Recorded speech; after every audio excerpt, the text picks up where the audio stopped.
Thank you and good morning, everyone. As Prime Minister, acting in accordance with the advice of the National Security Council, and having received the written agreement of the Commissioner of Police and the Chief of Defence Staff, I have declared a zone of special operations under the law reform Zones of Special Operations, Special Security and Community Development Measures Act 2017.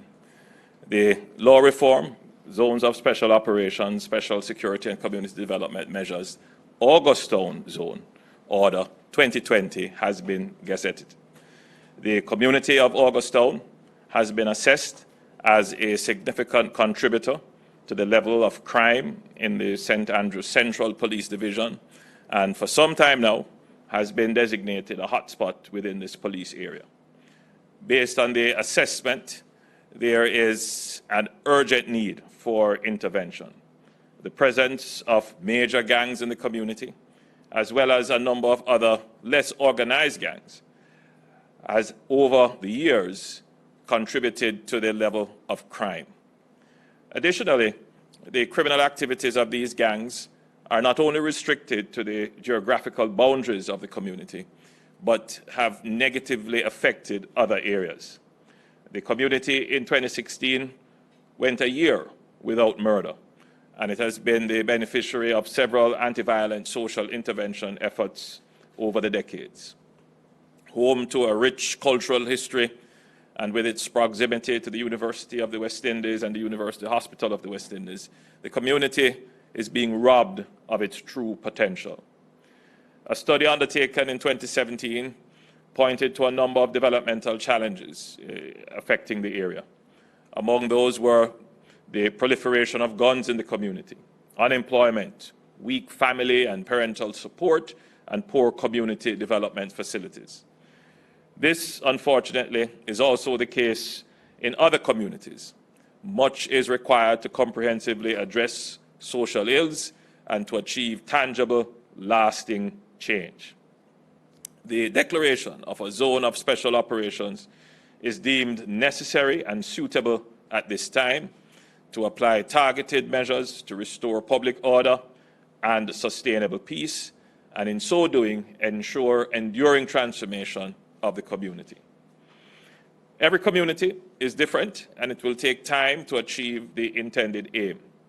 As we have seen in Mount Salem and Denham Town, targeted solutions require lengthy consultation and the ability to provide creative solutions to meet expectations and desired impact. Last week, I declared a zone of special operations in Greenwich Town and requested that support be given to our security forces in their resolve to address the extraordinary levels of crime in that community. The measure is not meant to stigmatize communities, but instead is meant to help foster the process of engagement and confidence building between the citizens and the security forces. It is not about addressing a current situation. It is about the medium and long-term steps that will positively impact our children and grandchildren and the nation as a whole. So in accordance with the written recommendation of the Commissioner of Police and the Chief of Defence Staff, I have designated Ms. Jacqueline Coombs, Senior Superintendent of Police of the JCF, and Major Kevron Henry of the JDF to be jointly in charge of the operations within the zone. I will now ask the Commissioner of Police, Major General Anderson, and the Chief of Defence Staff, Lieutenant General Rocky Mead, to advise of further operational details.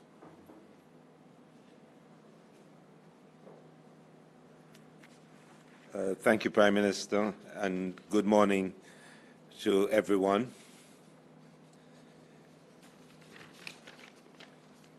So, Augustown has grappled with the reality of high levels of violent crime for the past few decades. However, unlike many other communities in Jamaica, this community has benefited from a myriad of social intervention programs over the years. And yet, here we are today. The situation that faces us is that in a community of 4.7 square kilometers, there are no less than 7 heavily armed gangs who are engaged in active conflicts. These gangs disrupt the lives and livelihoods of the residents and hijack any social intervention process implemented within the community.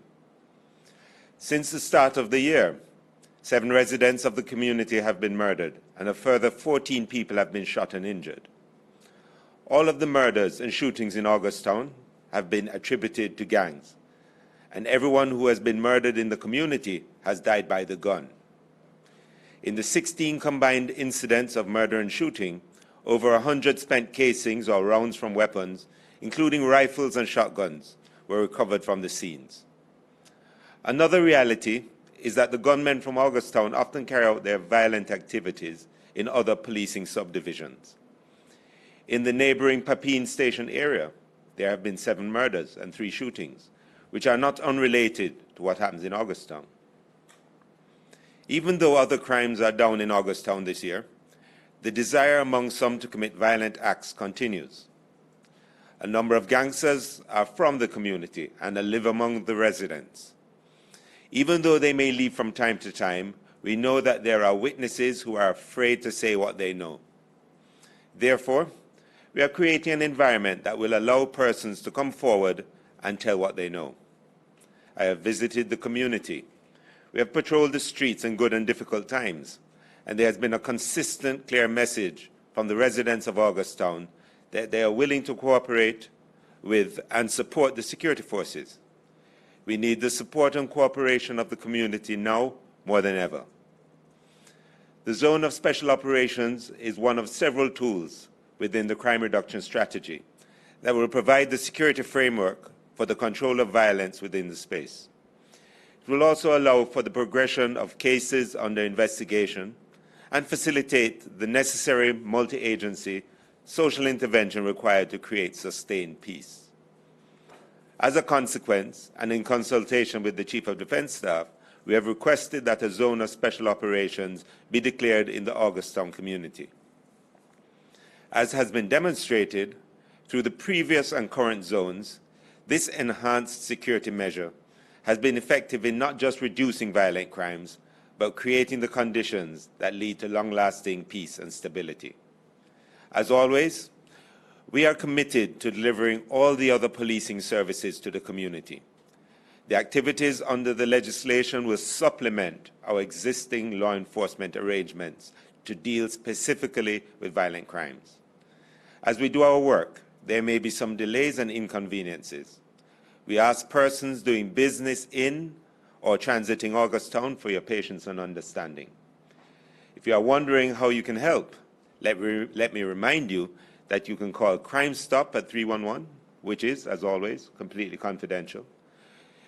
You can comply with the requests and instructions of the joint force that's operating there, and you can adhere to curfew guidelines as established from time to time, and of course, which is very important, notify the JCF of any breaches of professional conduct by members.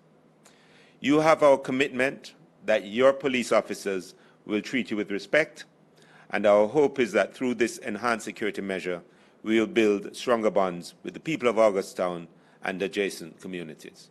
Thank you very much.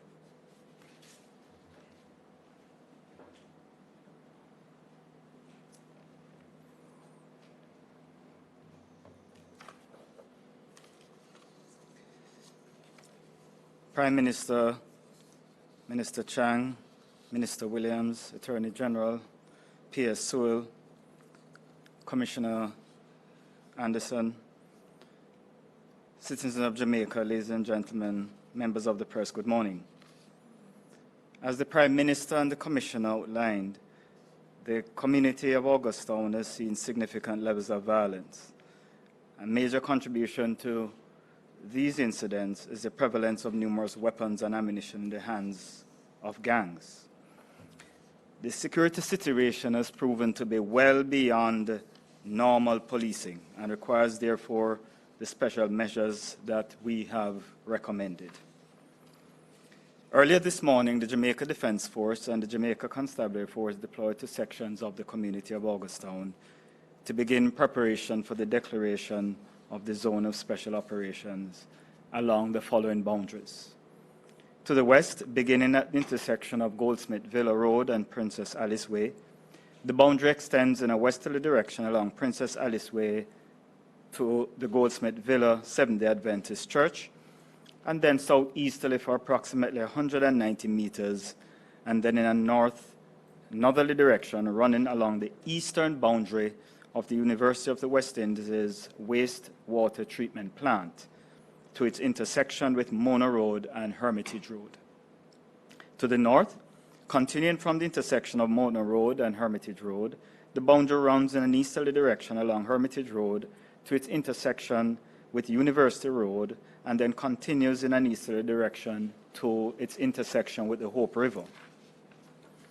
To the east, continuing from the point along the Hope River just named, the boundary extends in a southeasterly direction along the Hope River to its intersection with River Bottom Road, that is in the vicinity of Bedward Gardens. Then in a southwesterly direction for approximately 180 meters, then southeasterly onto June Road to its intersection with July Road, and then in a southeasterly direction along July Road to its intersection with Bedward Crescent. It then goes around the crescent to the intersection with Augustown Road. Finally, to the south, from the intersection of Bedward Crescent and Augustown Road, the boundary extends southwesterly along Augustown Road for approximately 280 meters, and then westerly for approximately 1.7 kilometers along the foot of the mountain, of the Long Mountain range to the start point at the intersection of Goldsmith Villa Road and Princess Alice Way. This operation is another element of the long-term plan to change the culture of violence in Jamaica. The increased security presence is to pave the way for the community interventions that are an important component of this plan. We want to once again reassure the citizens that all members of the JDF and JCF that are working in this zone have been properly trained and certified to do so, giving due regard to the protection of human rights as well as the unique requirements of the ZOSO legislation. We urge you to acquaint yourselves with these regulations and requirements in order to easily and conveniently transit the area as you go about your lawful business. As was stated by the Commissioner earlier, we encourage you to share information with us that can assist us in ridding the communities of violent criminals. And so you may call the JDF tip line at 876-837-8888, and the Commissioner already mentioned the 311 line. The JDF and JCF are committed to bringing an enduring peace to Augustown, and we welcome the continued support that we have received from citizens and various groups. Thank you very much. I invite the Minister of National Security.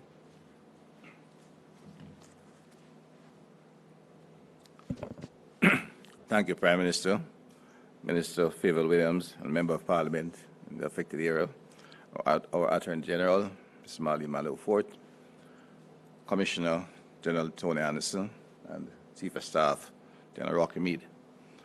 Good morning to you. The declaration and the recommendation of the Chief of Staff and Commissioner of Police of a zone of special operation in the Augustown area reflects the continued commitment of the Government of Jamaica to bringing peace, safety, and security to the country, and in particular to a number of districts that have been long identified as difficult areas, hotspots by a different language.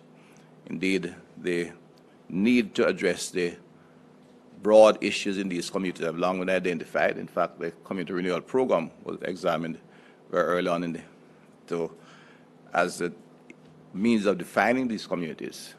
Unfortunately, that program did not work as smoothly as we had wished at the time, and this government has articulated, both in its Plan Secure Jamaica and in the growth program, that zones of special operation will be an important tool in addressing the socioeconomic issues in a number of very challenged communities.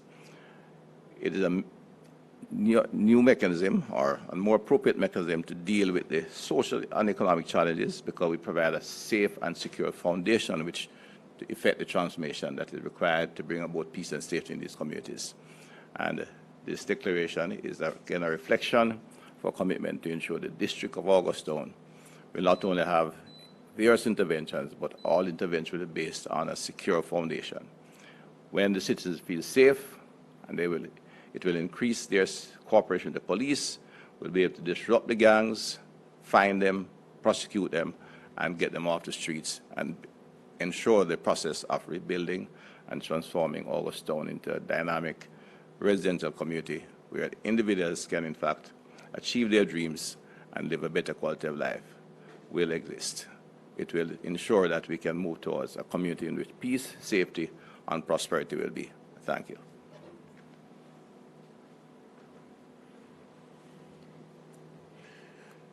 We'll now open for a few questions. Thank you, Prime Minister. I wish to acknowledge our Attorney General, Mrs. Marlene Malahou-Fort. Our first question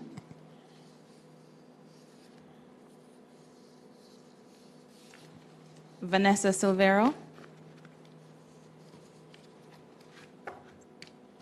Good morning. Can you hear me? Yes, we're hearing you. All right, great. I have two questions. One, what's the role of JSIF in these social interventions? Are they still leading? And two, how does this declaration fit into the Prime Minister's previously declared July 25 deadline? Well, the Jamaica Social Investment Fund is the lead social intervention agency in relation to community interventions under the zones of special operations. It should be noted, however, that the zones of special operations, in terms of its legislative format, actually specifies that there has to be a whole of government approach to social intervention. So along with the declaration of a joint force with persons who will lead those forces, it also requires the declaration of a social intervention committee and named persons to lead them.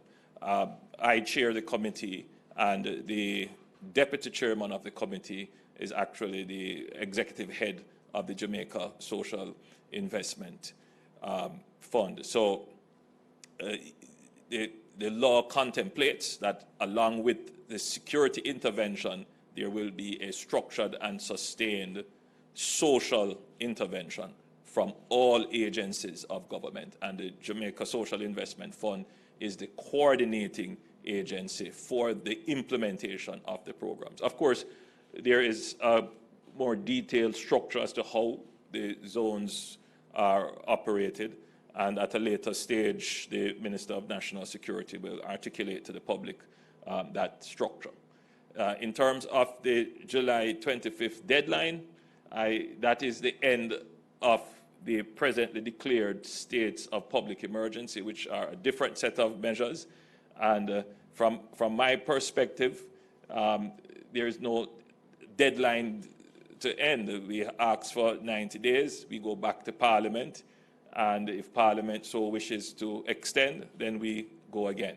So the measures have a timeline and they expire. But if it is in the view of the government that we need to continue these measures, we will go back to Parliament and ask for their extension. Thank you, Prime Minister. Thank you, Vanessa. We also have Damian Mitchell from The Gleaner, who has a question. Yes, thank you very much. Prime Minister, more than 2 years ago, you had announced the ZOSO on a model of clear, hold, and build. Can you detail the build elements of this ZOSO now in Augustown, the one in Denhamtown, as well as Greenwichtown in particular? And can you indicate the members of the review tribunal for the Kingston Central and Kingston Western state of emergency announced on June 14? And my third question, will you be going ahead with your recommendation to extend the tenure of the DPP, given the lack of support from the opposition? Well, let me start with your last question first. I have been reviewing the arguments raised by the leader of the opposition, and I have been in discussion with the Governor General.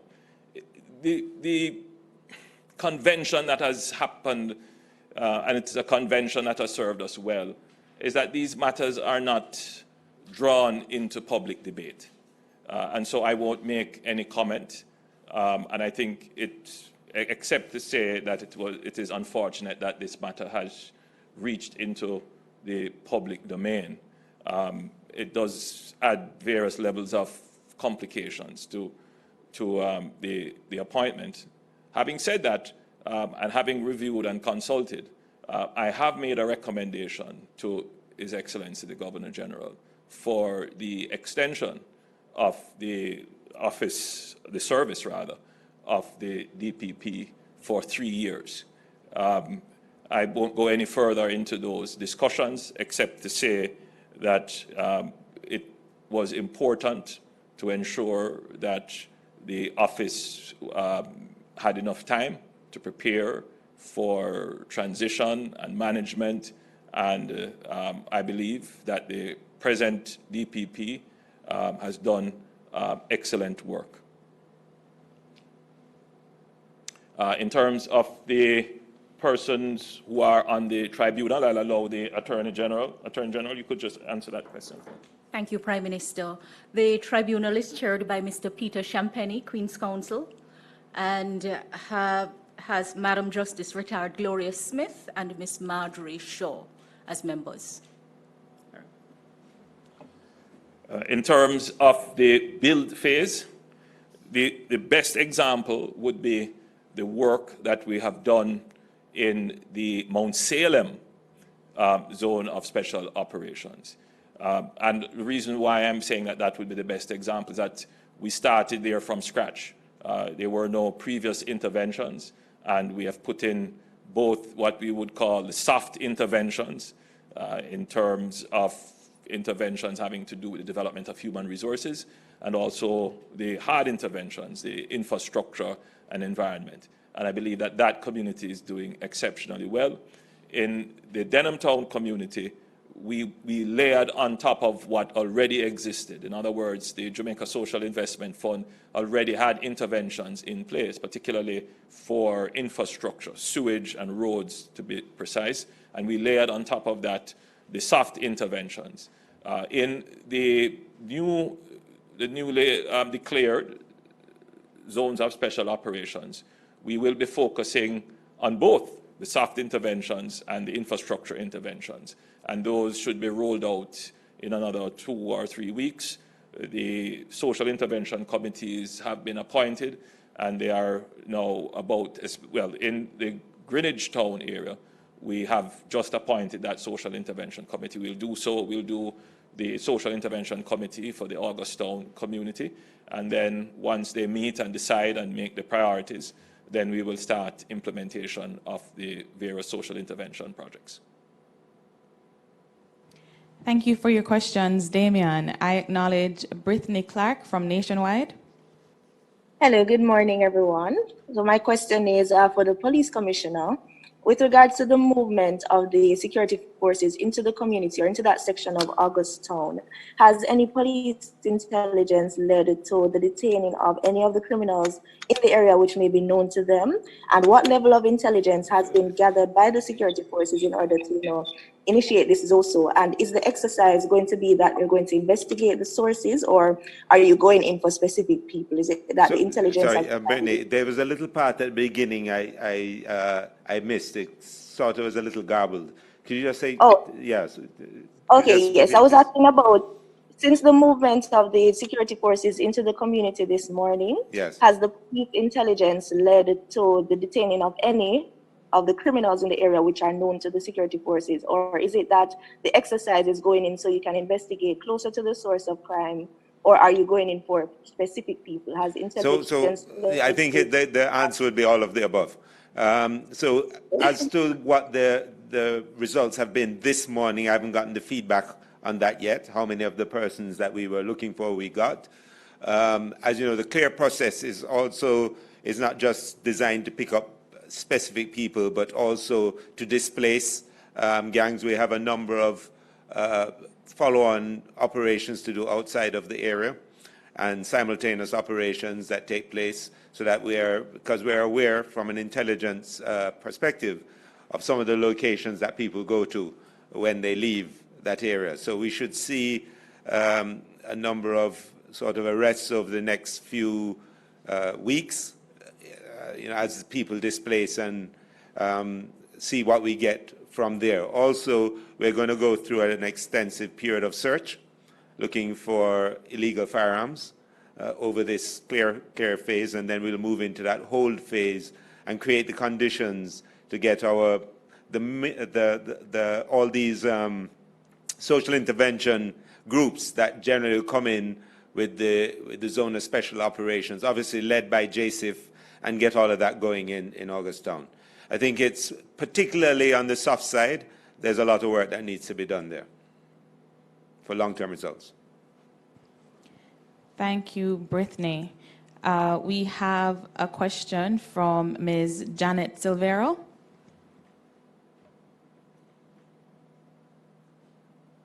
I think your mic is muted, Janet. Oh, yes. Thank you very much. Good morning to all. Prime Minister, I have 3 questions for you, and I'm hoping you'll be able to answer them for me. It's for the tourism industry, really. The best cash.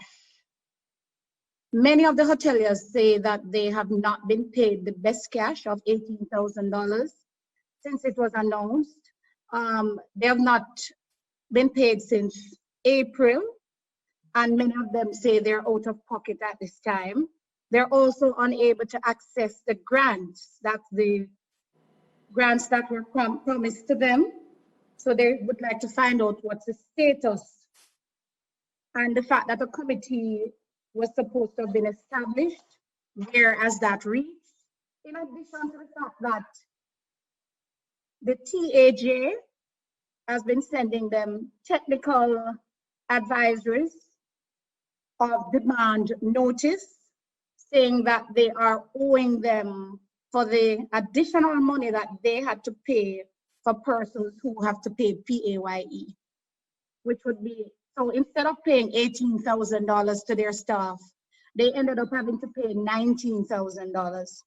And those who never paid are being asked by the TAJ, or that the accountant general needs to get in, that they need to start paying that money now.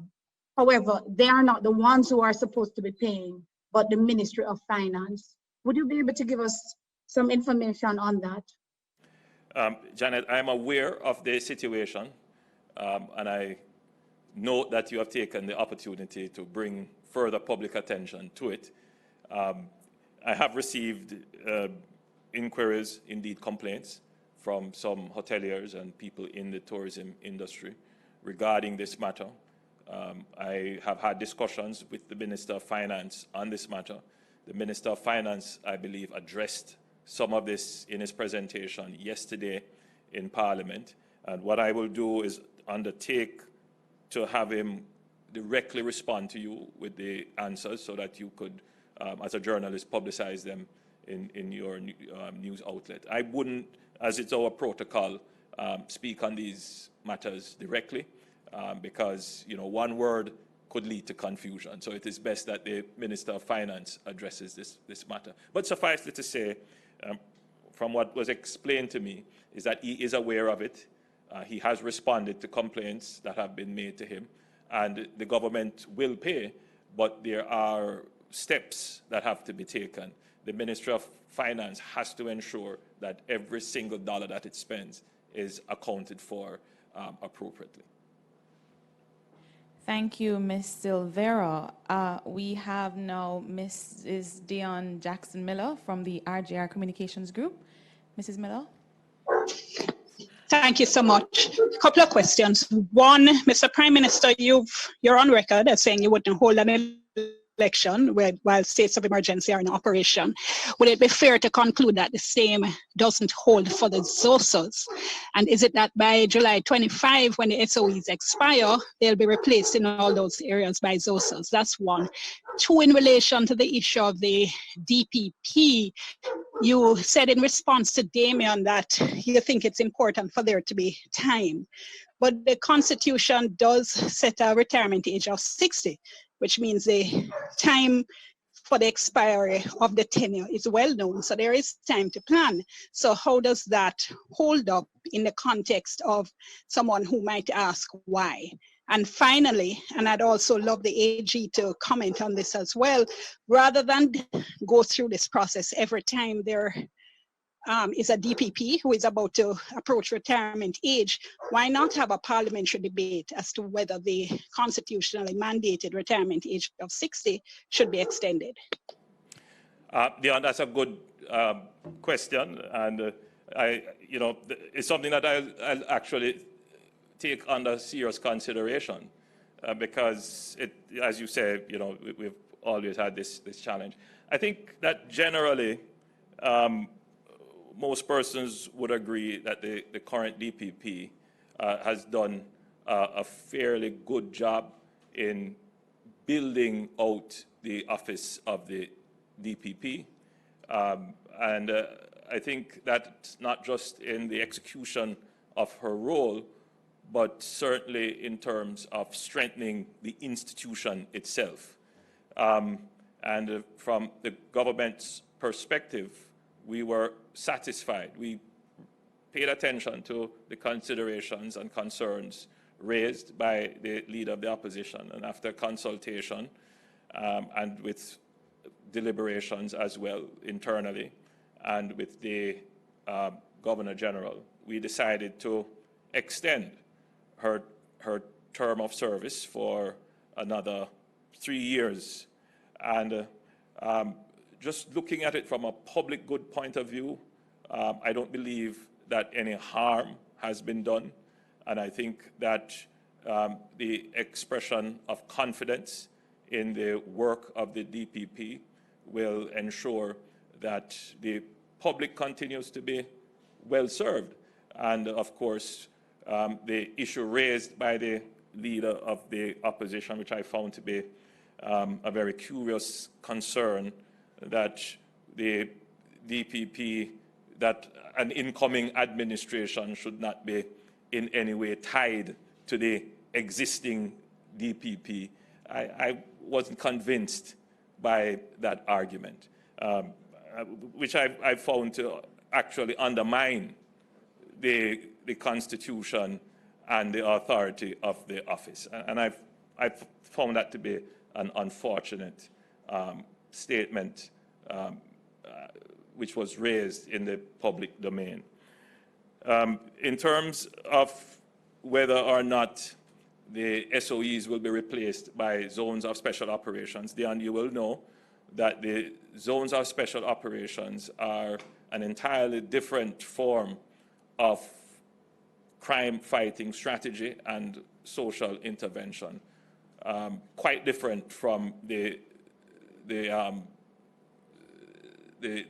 states of public emergency. So the ZOSOs will continue to be declared in communities that we feel are suited for such declarations.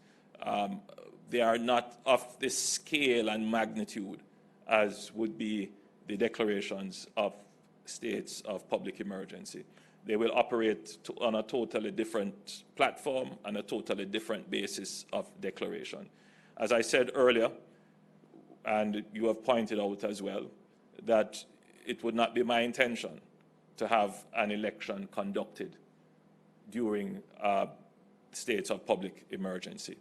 So if states of public emergency exist, whilst an election is declared at an appropriate time, I would move to have those states of public emergency. What's the appropriate term? Brought to an end. Thank you, AG. I was looking for the legal term to describe it. But yes, so if an election is called at an appropriate stage during that period, we would go to Parliament and seek to have the states of public emergency called to an end. Thank you, Mrs. Jackson-Miller. There being no further questions, we want to thank you for joining us today. Thank you to those joining us on our live. Thank you to the members of the media. Thank you to our speakers, the Prime Minister, the Minister of National Security, our security chiefs, the Attorney General, our Permanent Secretary, and the Minister and Member of Parliament for the area in which the ZOSO was just declared. Have a good morning, everyone. Thank you, everyone.